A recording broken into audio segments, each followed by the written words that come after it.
It's a hobby with a higher purpose for one man that has overcome a lot. His dreams dashed, all because of his speech impediment. But that Olathe man has found a way to rebuild his passion and give future generations a piece of tangible history.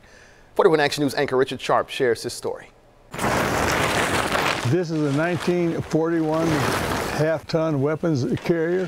They are relics of the military. 37mm anti-tank gun. Given a second life. The 1918 Ford 1-ton. They've been rebuilt and repurposed. Put it back together and paint it. By this man, 70-year-old John Pojunos. The reason I do this is to preserve the history of the military. John has a love of our country many wouldn't understand. Shoot, I still get choked up when I hear the national anthem. John's grandfather served in World War I. His father served in the Second World War. In him, I was never in the military itself.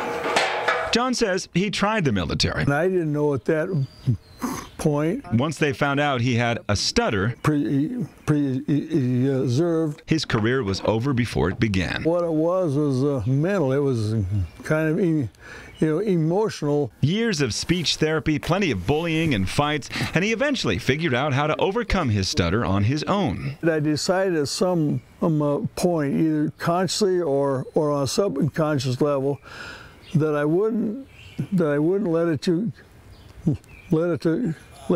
control me. I was going to control it. His stutter isn't quite gone. I still get butterflies when I have to give a speech. But he knows how to deal with it, just like he deals with these old military vehicles. Focus and humor. Humor is a lubricant of life. I got a 55-gallon drum of it in the garage, and I use it all the time. John has spent thousands of hours restoring these old rigs. You have a key switch. He's already done 6, and he has no plans to stop anytime soon.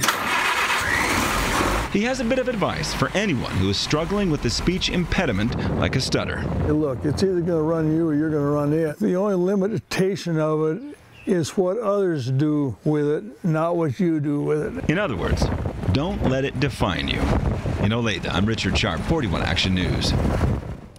What an inspiration. John, part of the Hell on Wheels chapter of the Military Vehicle Preservation Association. They go to events and display their vehicles to show people the vehicles. His latest truck will be on display at the Kansas City Automotive Museum all month.